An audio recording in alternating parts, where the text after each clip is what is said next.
Hey guys, yo, what is up? And welcome to the Jump Inside podcast. My name is Seb and we are just getting started inside here. It is of course also February and of course it's been Valentine's Day and it's a time of getting together, and I thought what better way to talk about a podcast than why don't we talk about NPCs and also companion NPCs, which I find is very important, because when you have companion NPCs in a video game, they do very well to back you up. Sometimes they can be in any type of format, and sometimes you can have these type of NPC and that type of NPC. Basically, NPCs are necessary in video games, but just how they're displayed is what we're going to be talking about in this particular podcast.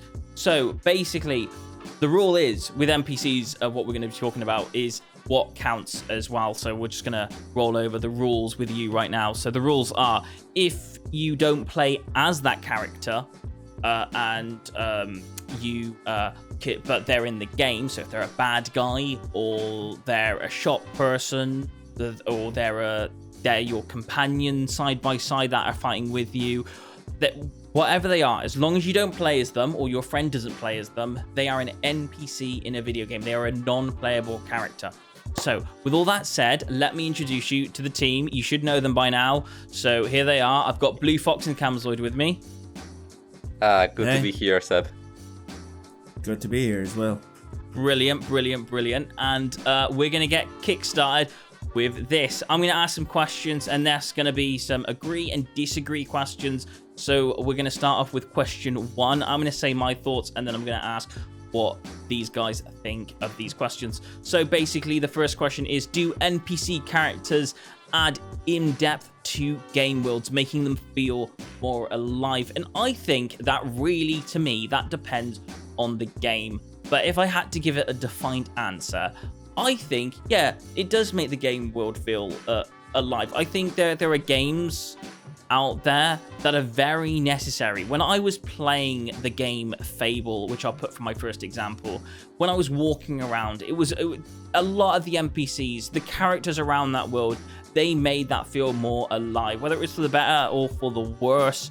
It was just every single person that was a shopkeeper or lived in a house or was or even if they were on the streets begging for money, no matter what you had as an NPC, each of those characters made that game feel like it was actually alive. And I thought it was very necessary in a video game. Now, what do you guys think? Starting off with, I'm going to go with Blue Fox first, if that's all right. I must say that I fully agree. Of course, it depends on the game and the game structure, but for most cases, NPCs surely do add that complexity for the depth of the game world. I think of games such as The Witcher 3 Wild Hunt that do not work without NPCs because the whole gameplay and narrative structure are built around NPCs. I mean, you do quests, you do adventures, you do side quests that all evolve around the presence of non-playable characters within the world. So we think of the Baron, we think of Ciri, we think of many characters that are non-playable but still a key component of the game. Okay, and Camzoid, what's your take on this? I highly agree with both of you on this side, because I think NPCs do give more depth to the game world, as it makes it more alive and as well as makes you feel like you're part of this world created by the developers and stuff. So I do believe that NPCs do give it more meaning and makes the world more feel realistic, I would say, because interacting with them and listening to the stories of these characters makes you feel like you can help, gives it more reason for you to, like, let's say, try to help them out or figure out their story, because it makes you feel like you are part of this world. So I do think that the NPCs make the game world feel more alive and feel more in depth, because it tries to connect more with the player. Okay, I can see where you guys are coming from, and I'm glad that you agree, but I want to give that a bit of a flip side to it before I move on to the next question. Can a game survive without there being any other NPCs in the world? Could you make a game where it's just you? Could you make that game more alive? Would that still be exciting to you? I think it's possible. It's of course quite specific, we can think of games like Tetris, which of course do not have any NPCs. But if we want to think of a game more open-ended, I would say that you could definitely play Minecraft, for instance, without NPCs. I mean, the game structure is functional without the NPCs. It's not the same, of course, I would not recommend it, but it's there are some certain games that could work, but it's definitely a challenge. It is a possibility to add more on what Blue Fox said. It is a possibility to have like an interesting world without NPC, because then you'll be more interested to know about this world, to know why is it like this, what happened, and everything. So I do see that there are some games that can make this work, but it all depends on, let's say, the world building as well as the environment that the player was within, whether it is more captivating or catches his attention to know what kind of world he walked himself into. Okay. I think there's a thing that we got to have a discussion about before we move straight on to the next question, because I'm a big fan of a game of Satisfactory, and I think what we've got to define is, do narrators, because I've seen your channel, Blue Fox, and I know that you play the game, what was it called? The Stanley Parable. Stanley Parable, that's it. And that game does have a narrator in it. And I play games like Satisfactory, where you play as by yourself, but there's loads of animals around. Do animals and do narrators count as NPCs when we talk about video games? Well, from a technical point of view, I would say yes. I mean, NPC is non-playable character, so it's anything that is a character within a game that is non-playable. However, the definition of character can be interpreted both as an entity, but also as a character that has some role, some physical presence in the world. So, for instance, the narrator, yes, it's a character in the sense of, well, it's somebody, but it's not physically present in the game, so it's not a tangible NPC. It's not that you see it, it's not that you can interact with it, you can push it, you can attack it, you can do anything with him, because it's a voice. So it's a bit foggy, the definition of NPC in some cases. I also take into consideration that some games will refer, and I don't see this very often, but when, like, especially now we're going down very, very immersive games lately. But I know the games in the past used to go like refer to you as the person controlling and telling you what to do in the game. Sometimes, like they'll call out to you in the screen and they'll go, "Well, you should probably go in this direction or press this button here." Do we count as an NPC in a video game at some points? No, I don't think so. No, because because then again, you are the main character. You're the one who's in control, who's in charge, and in this world to do what must be done and stuff. So I don't think you are an NPC, because NPCs are ones you interact with, and I don't think you can actually interact with the character that you play with in the game. For me, I think the definition of an NPC is someone you interact with. You talk to someone who's part of this world and everything. So I don't think that the character you play with is an NPC. Sure, it shows you tutorials, what must be done, where you must go and everything, but that's programmed within this character. That's your quest, that's the mission that you need to do. So it doesn't make him feel like an NPC. Okay, all right. Okay, that's interesting, and you know what? I agree with you on that. I think that to myself, I don't think that I am a character. Or I think I may be sometimes I may be the main character in a video game, because sometimes it might refer to me. But there are loads of times when I'm definitely not the NPC. That makes it very clear for me. Okay, I understand, and you know what? I agree. So we'll move on to the next section, or next question, which is: do companion NPCs provide assistance during gameplay, making them essential for success? That's kind of broken down to two questions, and I'll answer it first and then I'll pass it on to you guys. For me, I think they provide very good assistance. When I was playing the game Dragon Age 2, specifically Dragon Age 2, there was a lot of talk about mages and about the world story and about the Templars and how, you know, all the organizations get along. And I wouldn't have understood any part of that story if those NPCs weren't telling me about them. So, you know, Dragon Age for me, Dragon Age 2 specifically, was quite an interesting game that would be very much giving me a lot of lore. But if I was to say that, are they vital for success? No, I think you could pretty much do battles without them. You know, actually, you know what? I sometimes you can only do it with companions because sometimes the battles are really tough. But like, it really depends on the game for me, to be fair. Actually, you know, I think Dragon Age, you do need them for success, and other games you might get away without it, like the games like Witcher. I will bring up another game.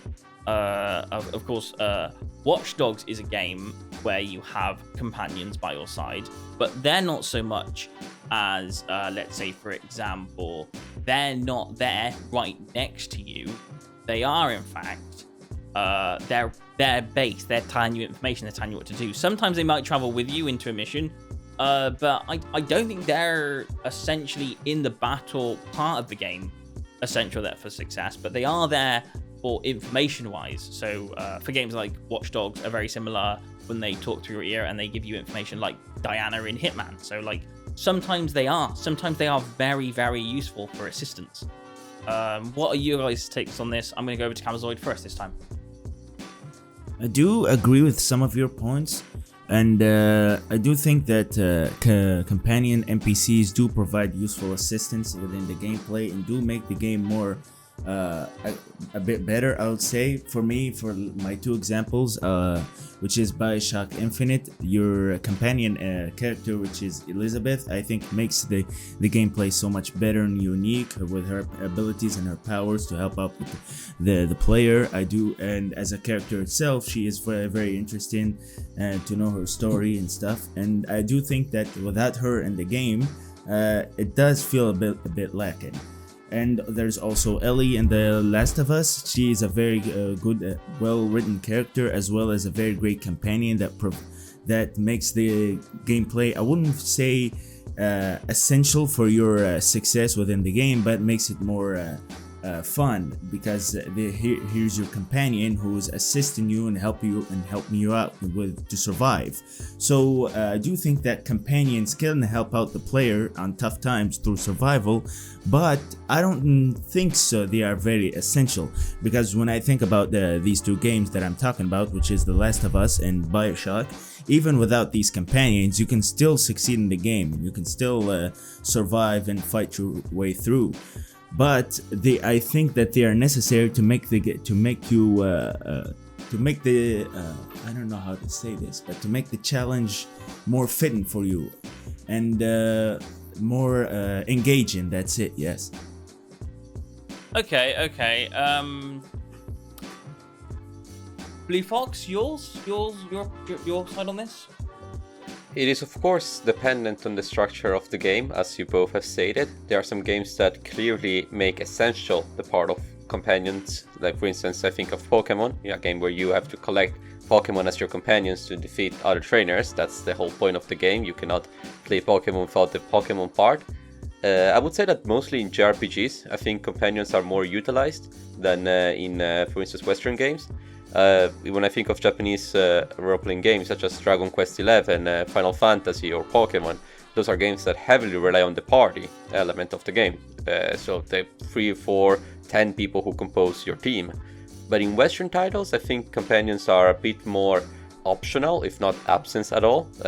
Games like The Witcher 3 or Fallout, where yes, you can have some companions, but it's not that mandatory. It's for Fallout 4, it's fully optional. I played the whole game with just the dog, which yes is a companion, but it's not like a developed character or like the other characters that you can find in the Wasteland. And in games like The Witcher 3, there are simply no companions in adventure. So I would say that it depends on the game's structure and the game's philosophy behind the development of the game. So some developers wish for the player to have a companion because that tells a better tale and makes the game more efficient. Well, for some other games, for the Japanese titles more especially, I would say that yes, the game are focused for your companions and the game revolves around your party, so they are essential in that case. Okay, twist on the question a little bit. Some games, as you mentioned, Fallout, where you just have the dog for that game as a companion.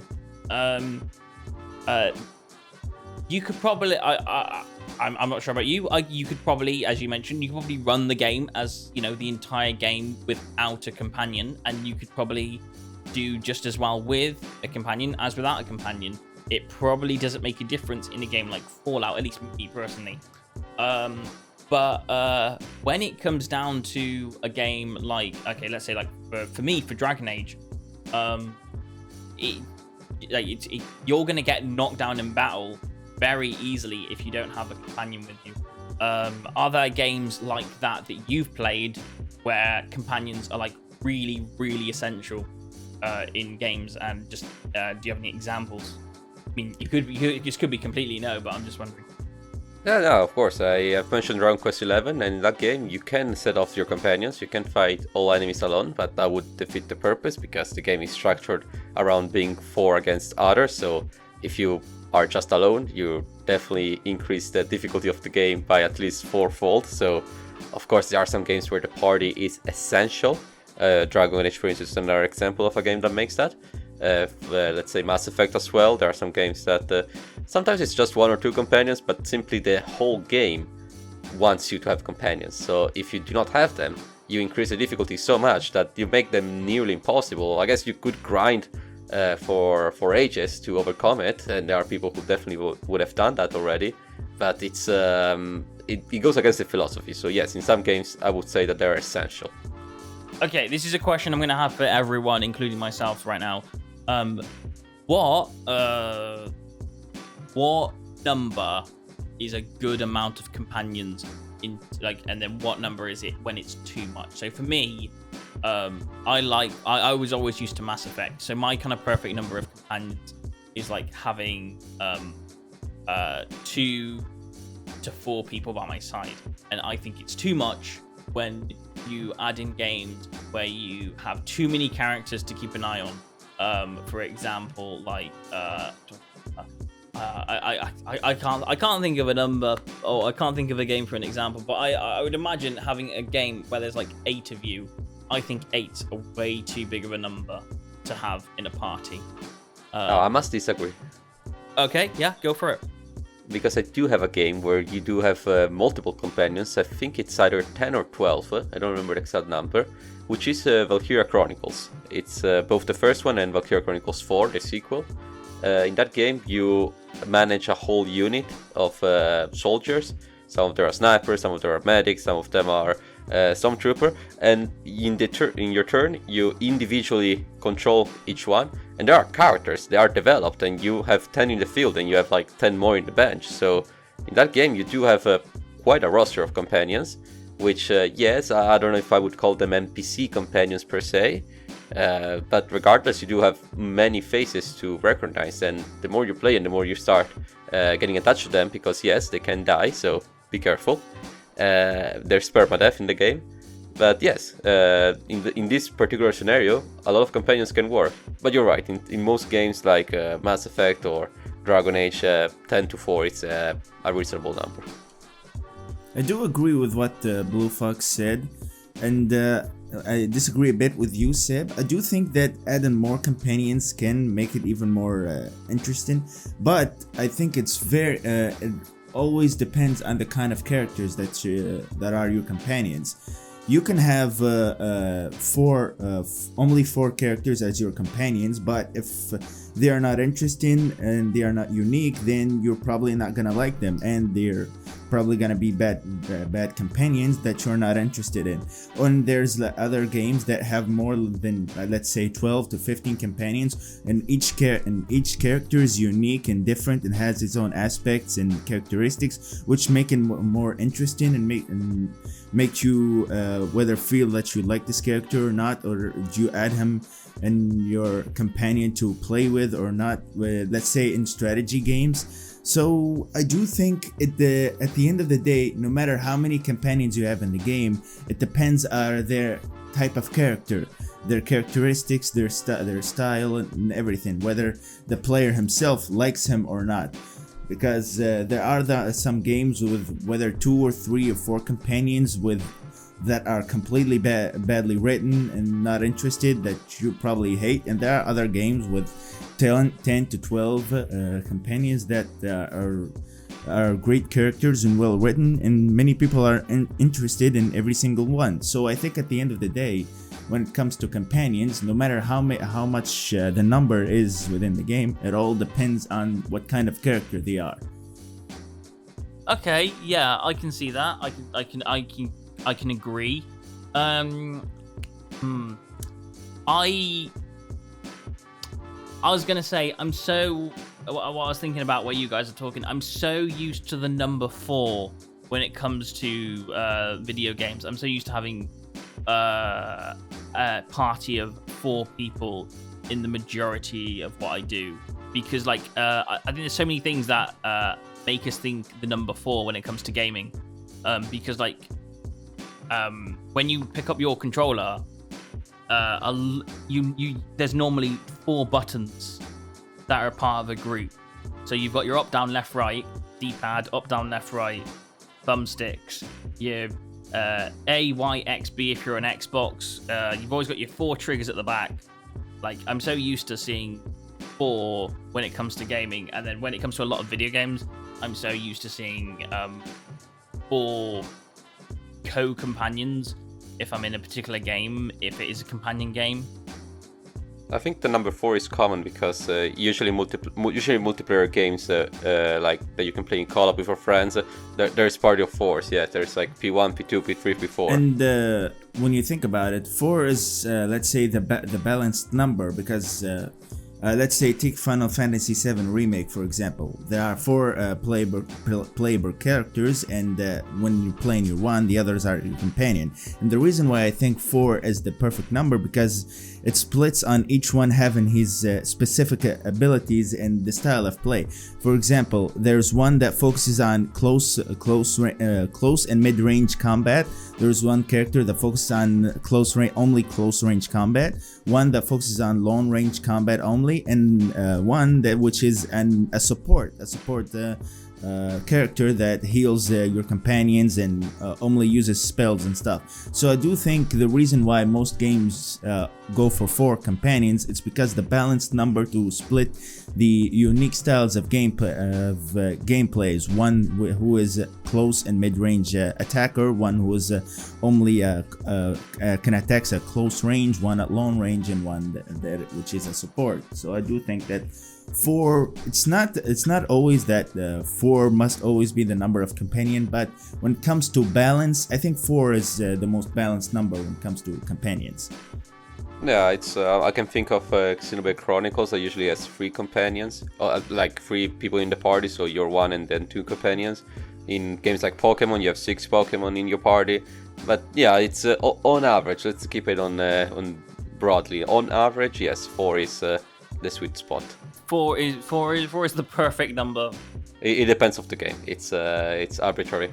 So that for Bethesda, if you're listening to the podcast, when you add in companions to your next game, make sure we can have 3 other companions. So we can have a group of 4. 16 of them.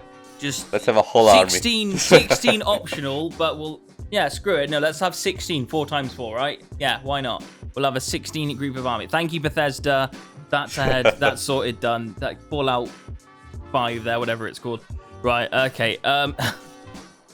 Moving on to the next question. Does the lack of NPCs in a game make the game feel empty and interesting? And do you know? And on personally, yeah, I think it does. I'm gonna have to agree on this particular segment because I have played.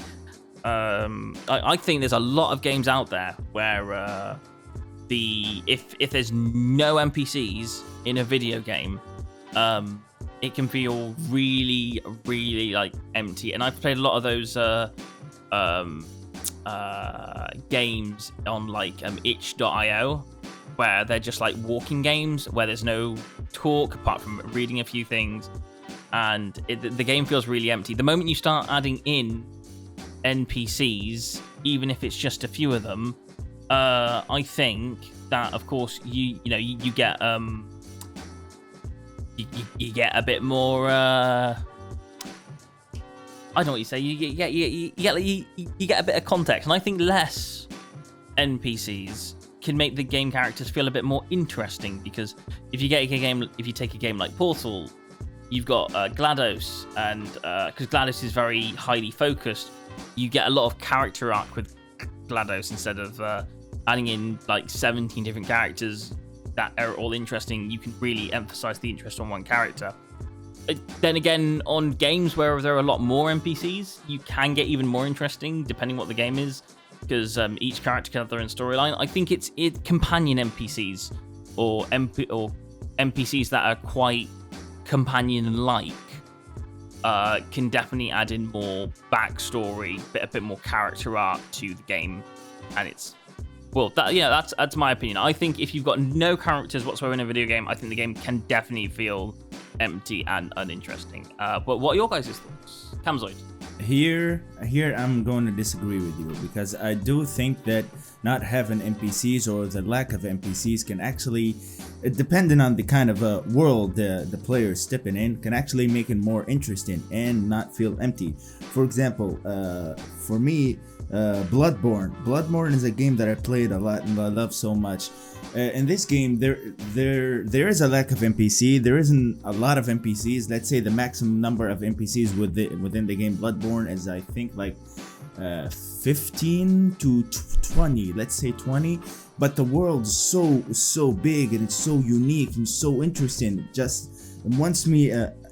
I like its world a lot, because I want to learn so much about it, because I feel the world within Bloodborne is so unique, and it's captivating me to know what happened to this world. Why is it like this? And it pushes me to read on the lore and to understand everything, and to understand what happened to these NPCs who have survived within this world. So I do think that in some cases, in some games, it can work without having a lot of NPCs in it.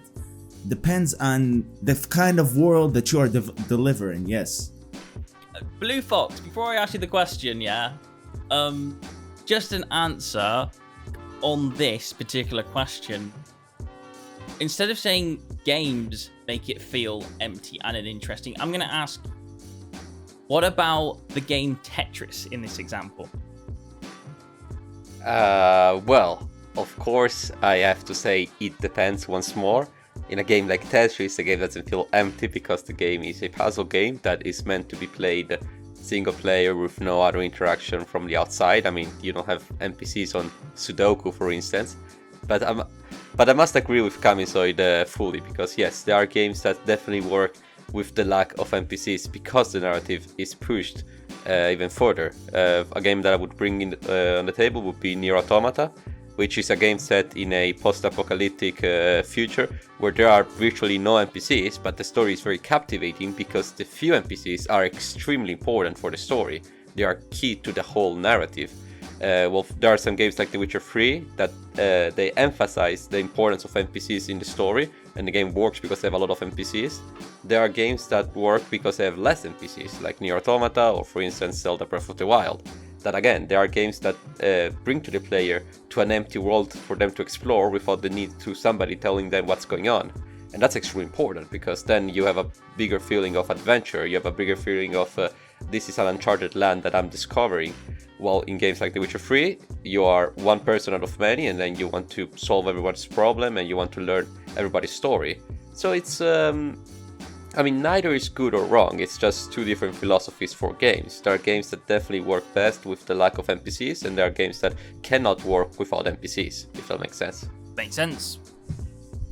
Makes sense a lot. Yeah. Yeah, makes sense. I'm gonna go to the next question. Do NPCs provide a sense of context and purpose to the game's storyline? Blue Fox. Well, this is this goes a little bit with what we were saying earlier. I mean, they bring context in the sense that, yes, there are some games that you definitely need some incipit to do your adventure. You definitely need somebody to tell you, hey, this is what's going on and we need you to do this. But there are some games where the freedom of the player is the most important component of the game, and then you do not need somebody to give context of the world. You just see the world, you see what's going on, and then you understand what went in the world itself. So in the game Nier Automata, you see a lot of different regions, and in every region you see a different kind of a civilization rising due to the region's characteristics without even speaking to any NPC. So it depends where the developers were aiming for a don't tell show, or if they were aiming for a narrative, we have to tell you everything that's going on. It truly depends. Yeah, I agree with what you said. It's I stand to the point of Blue Fox. I do think that in some cases, in some games, NPCs need to provide the player with information on, well, the quest of the game, let's say the full objective on what he needs to do, and what is basically the story of the whole game. It is basically provided by the NPCs within the game. And in some points, in some games, let's say, for example, the games that I love and fully play, like the From Software games like Bloodborne, Dark Souls, Sekiro, and Elden Ring, these are games that don't tell you anything, but you as a player have to figure everything out by yourself. It gives you much more freedom and stuff. So I do think it is divided. In some cases, in some games, it is needed that NPCs do provide information to, well, what is the quest of the game, the objective, what needs to be done, and everything. And in some other games, it's given the freedom to player to figure everything out by himself is actually good as well.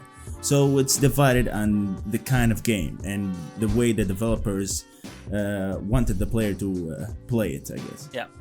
Okay. I 99% agree with you. I think 99% of characters in 99% of video games have a purpose and context in the game storyline. I absolutely agree with that. I think there is like a small little percentage of gaming characters that do the absolute opposite and completely go against it and actually ruin the whole entire game for me. Blue Fox, have you ever played the original Assassin's Creed, the very first one?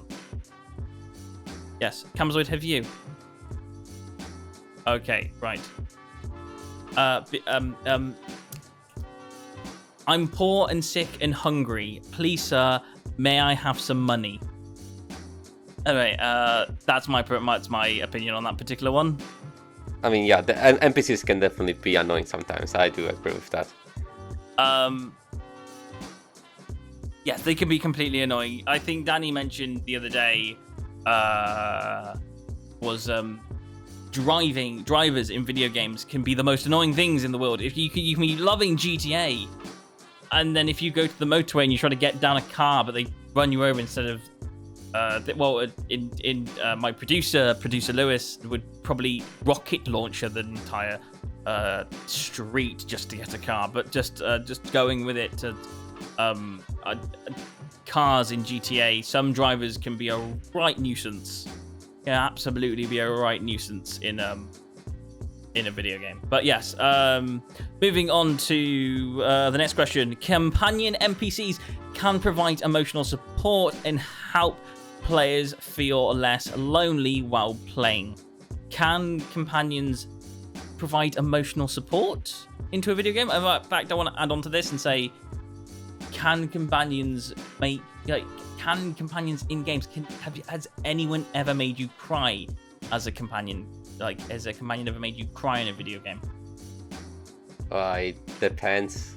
As a companion themselves, no, but maybe something that happens in the story will. Have you ever cried in a video? Have you ever cried about a story in a video game? Cry?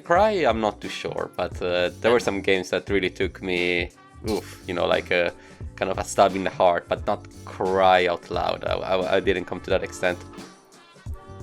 Me as well, yeah. But I do, for me, when it comes to what you said, Seb, I was close to crying, yes, but it wasn't because of a companion, companion died or something happened. It was actually because of the main character. Something happened to the main character, because I think players feel more attached to the main character much more than companions. I'm not saying that they are not attached to the companions that are within the game to the main character, but I do think that many people feel more attached to the main character that they play with rather than the companions that with the main character. So yeah. I can't give a good decent point apart from last time I remember something like this, but the last time I remember was a series on a streaming, so I'm not going to go too far into it. But I'm watching the series Shooter every now and again this month or something, and starting it from the beginning. And there's a guy in it that isn't the main character, but I absolutely hate. I don't like this guy. This guy is evil, and I don't like the way he's doing everything, and I just want him gone out the series. And I love it when a game makes you hate someone or makes you feel something. I think emotion comes in all sorts of ways, and I think if a game does provide emotion, that's always a good thing. Any additions to that? Well, I mean, there is one game that I would bring to the table in this scenario, which is A Plague Tale: Innocence, which the game offers a companion, which I detest. I think it's awful for the narration. I don't know why other people like the game. I truly do not understand it. The child is quite annoying, and the development of story just goes from bad to worse. So yes, companions can be truly irritating. I do agree with that statement. There is a certain part in The Plague Tale: Innocence that made me tear up. Tear up? Oh, that game is awful. I don't know why other people like it. The right at the beginning, you know, the bit at the beginning. You don't want to go too far into it, but you know what I mean, right? Well, but yes, I know, but it's shocking. But no, but the companion in the game is truly awful. If you're listening to this podcast and you're an emotional person, possibly have a little go at The Plague Tale: Innocence. Might give you a bit. Are you calling me a psychopath? Because I would agree with that. Whoa. Let's not go that far. Okay. Moving on. Okay, where are we even at right now? All right. Okay. We're coming to the end, so we'll define our favorite characters in just a bit. But I will go with another question right now. Do you think NPC players would feel disconnected from the game environment and narrative if NPCs were not in it? No. Here I have to say no. No? Again, coming back with my favorite examples from my favorite games, being the From Software, Elden Ring, and Dark Souls, Bloodborne. You don't necessarily need NPCs in some games to make the game make it feel more alive and make the player feel connected with it, because in some cases, depending on the kind of world and the kind of environment you put the player in, he actually can be more interested in knowing what's going on. Coming back with my favorite example, which is Bloodborne, the world building within Bloodborne and its environment, it's so unique and it's so beautifully well done that actually captivated me and got my interest to know what is going on within this world. Why are people so crazy? Why are humans turning into werewolves? What is going on? Why are there statues of people frozen in fear and stuff? It's actually more captivating me and catching me to know more within this world.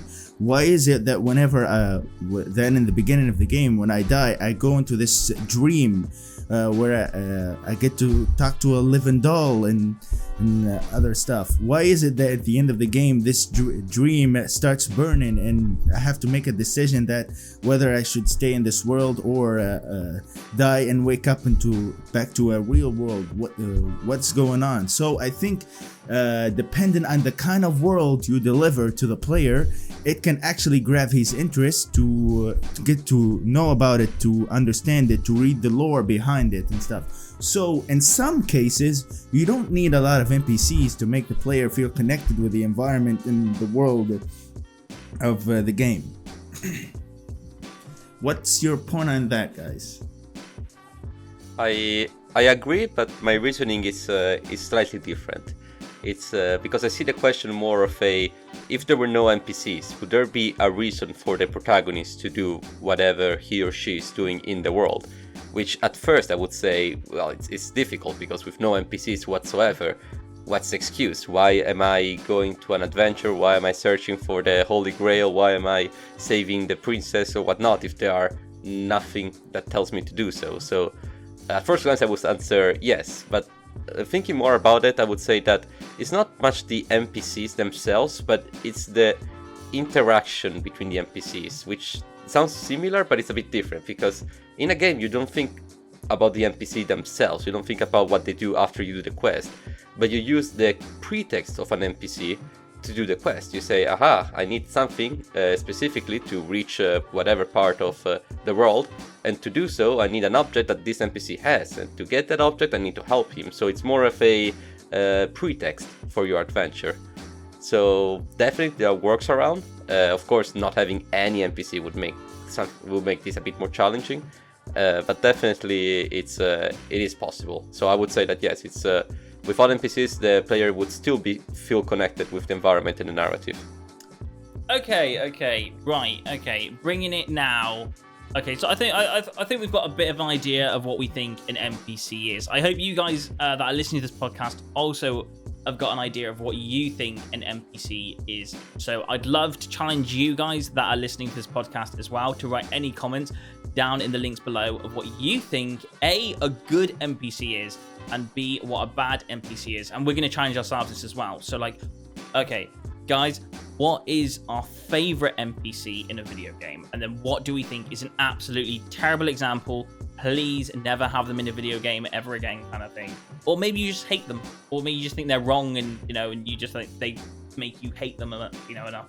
So like either of those I take as a don't like. So like an NPC you really like and an NPC you don't like. And I'm going to kickstart myself off first with this.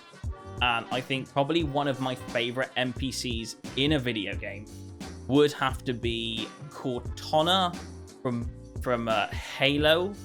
Is probably my best one. She's a companion.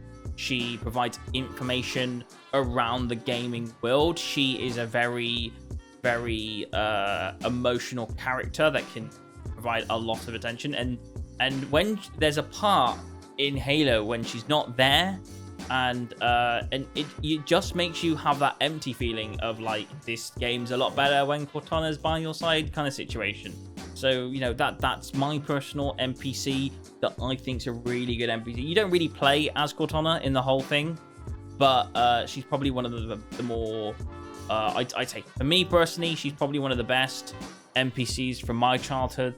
I think if there's an NPC that I don't like, or an NPC that kind of ruins the game and such, or I'm gonna say, and you might disagree with me on this, House from Fallout Vegas. I see it pointless. There's no emotion there. He's just there.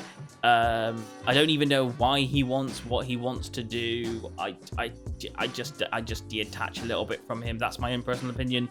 Who wants to go first?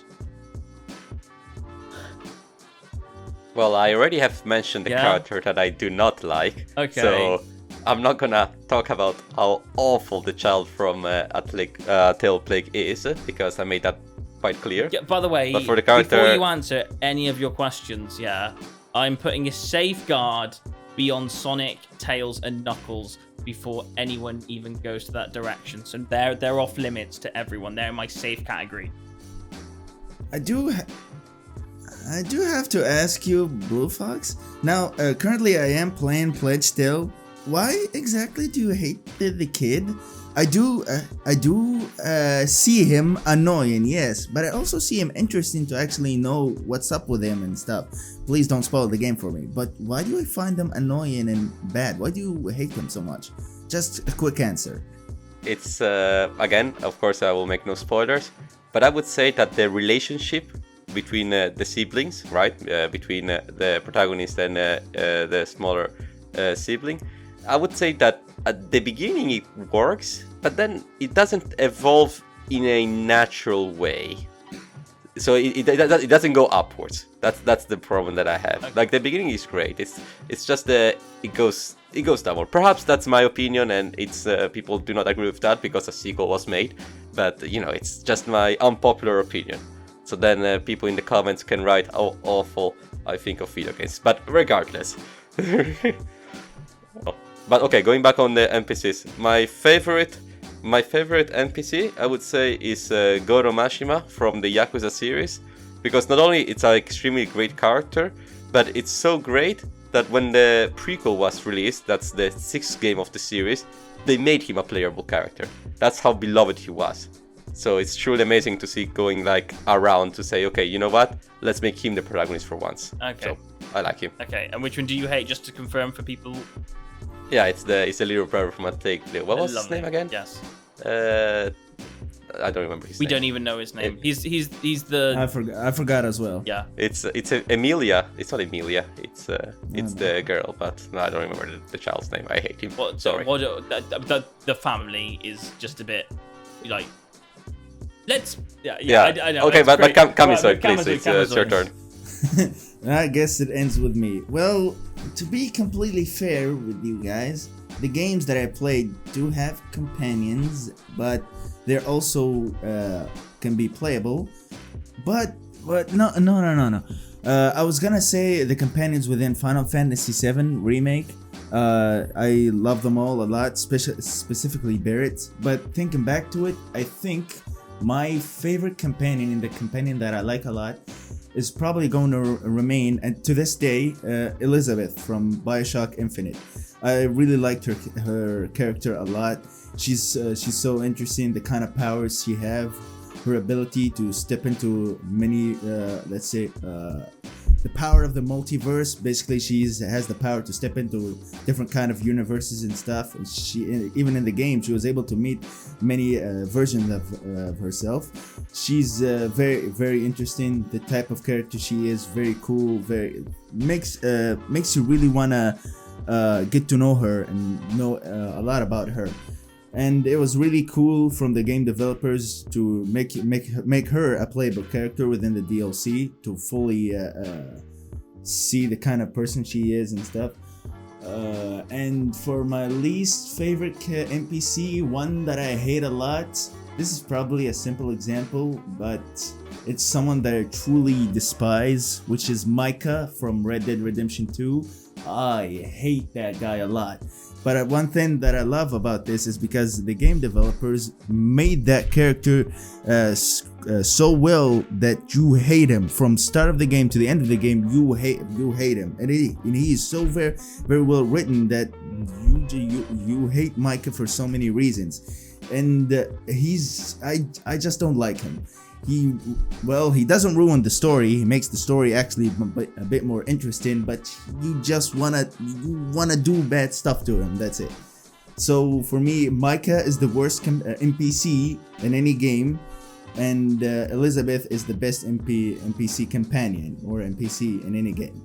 That's my opinion. Okay, so yes, and yet again, if you guys have a favorite NPC or NPC that you just completely hate in a video game, and we're not talking about the main character, so please don't put any main characters down below, but if there is an NPC that you don't play as in a video game and you don't like them, or you like them, please write them down, or we'd love to read them all. Thank you ever so much for joining me on the podcast, Kamisoy and Blue Fox. If you want to check out their channels are in the links in the description down below. Thanks so much for watching the podcast, and of course don't forget to like and check out the rest of the other podcast series at the end of the outro when that plays. But thank you so much, and that's been me, Seb. Thank you for having us, Seb. No problem. And it's been a pleasure being here and talking to you guys. And a pleasure for you guys to listen to this podcast. Brilliant. And we'll see you guys on another podcast at the end of the month, sometime very, very soon, probably next month. So, yeah, we'll see you guys then. Goodbye. Bye-bye. Goodbye.